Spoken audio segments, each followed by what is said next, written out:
Çünki Zahid müəllim, axı bir vaxtı var. Məsəl üçün, tez oxu, əsgər get, tez gəl, işlə, tez ailə qur. Bu adamların düşünməyə vaxtları yoxdur. Belə deyək də, bizim misal üçün bu cəmiyyətə münasibətdə bizim əgər düşüncəmiz budur ki, tez oxusun, tez əsgər getsin, tez ailə qursun, gedə bilərik hansısa bir ucqar kəndə, orada görə bilərik ki, biraz fərqlidir, amma yenə eyni standartlardır da, yəni faktik olaraq. Bayaq dediyim kimi insan olmağın mahiyyətində duran bir xüsusiyyət var, o standart axtarır.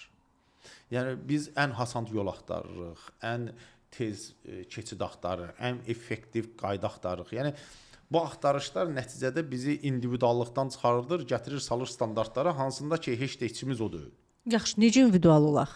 Özümüzü necə bax tapaq? O içimizdəki dizaynı da bu. Necə onu çıxardaq üzə? Ən yaxşı yolu birinci təlimə gəlmək lazımdır. Onun üçün təlimə belə risk eləmirlər, Zahid müəllim. Mən razıyam. Əslində biz misal üçün bu təlimi hazırladıq. Biz təlimdə də bu barədə danışmışdım. Mən başa düşdüm ki, bu təlimi insanlar başa düşmür. Yəni insanlara o bir yaxşı söz var, deyir ki, bu hamıya lazımdır da. O bilirmi ki, ona lazımdır. Yəni baba məsələn sual hissəsi oradadır. Bilmirlər ki, bilmirlər. Bilmirlər ki, bilmirlər. Çünki o bir şey ki, bilmirsən ki, belə bir şey ola bilər də. Ona görə də insan çünki hər şeydə bir fayda axtarışı var. Hər şeydə bir effektivlik axtarışı var.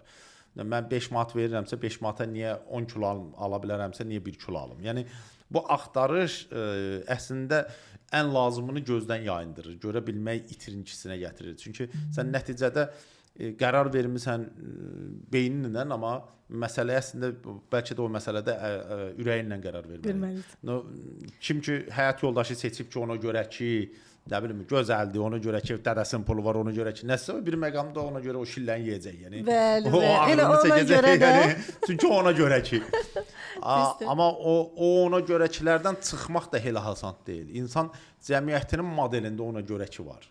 İnsanlar bir-birinə danışanda ona görə ki danışırlar. Yəni bundan nətər çıxsın bu insan, nətər başa düşsün. Onun üçün demək bu insana insan gözü ilə yox, fərqli bir baxış gözü lazımdır ki, görə bilsin məsələni. Öz gözü ilə gördüyü zaten budur. Ətrafın gözü ilə də gördüyü zaten budur. Çünki biz ətrafda ona uyğun formalaşır. Bilirsiniz, insanlıq anlamı axı bizdən qabaq da var idi. Bizdən sonra da olacaq. Biz gedən qatara yolda minmişik. Biz yolda minmişik, o bir təzə işçi olur, gəlir bir iş yerinə, deyir, indi bu 5 dəqiqə mən tapacam ki, burada kimdir, hara necə eləyim. Biz də elə bil ki, bu qatara minmişik, deyir, indi tutacaq ki, burada qayda nədir, nətər olur. Amma sən bu qatarın başından burada deyirsən və bu gedəcəyində də burada olmayacaqsan, sən onu tuta bilməyin çox çətindir. Amma biz həmən o gördüyümüz çərçivəsində baxırıq. O gördüyümüz çərçivəsində də yaranan məxluq insan olur. Hansı ki, o modelinə görə də özündən çıxa bilmir. Yəni, daha yuxarı etaplarına keçə bilmir. O keçidi yaşamamış, o keçidi o ağrısını çəkməmiş, onun dadını almamış, sən o keçidin nə olduğunu başa düşmürsən.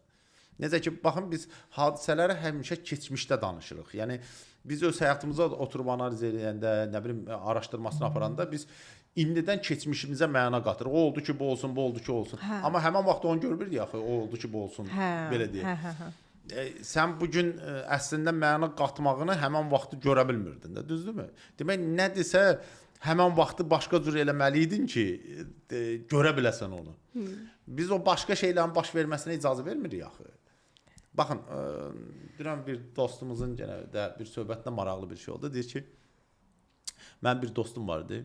Onlar məktəb dövründən bir-birini istəyirdilər bir xanımdan və sonradan ailə qurdular. Onların atasının imkanı vardı. Türkiyədə ev zad aldı onlara ki, getsinlər, rahat olsunlar ora-bura. Amma qızın anası getdi, onlardan başladı qalmağa, eləməyə, nə bilim, orada girirdi, çıxırdı, nə qarıydı. Və nəticədə onlar bir dövrdən sonra, yəni uşaq zad da oldu, boşanma oldu.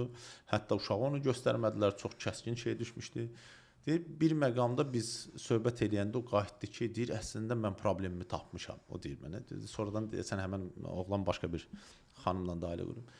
Deyir, mən tapdım ki, mən dua eləndə həmişə deyirdim ki, bu qız mənim olsun. Amma demirdim ki, mənim xeyirlidirsə bu qız mənimlə olsun. Deyirəm, əslində o hələ də tapmayıb. O, orada məsələ onda deyil ki, bu qız mənim olsun və ya xeyirlidirsə mənim olsun. Orada odur ki, o qızı istəməyib. Ona görə o ilə ailə qurub ki, ona görə ki, bu qız nə bilim qəşəkdir, bu qız nə bilim nətərdir. Və o qaynana da o prosesi girəndə o ilə söhbət eləmirdi ki, ona görə ki, söhbət şey olar, birdən əlindən çıxar. Artıq onu tutub saxlayan bir məqam vardı. O qorxu var idi ki, qoymurdu ki, o hərəkətdə həyatını qura bilsin. Və nəticədə o bu gün həyatındakı o problemi yaşadı, çünki qorxuları var idi. Çünki ona görə evlənmişdi. Bax o amma düşünsək bu gün biz hamımız axı ona görə eləyirik.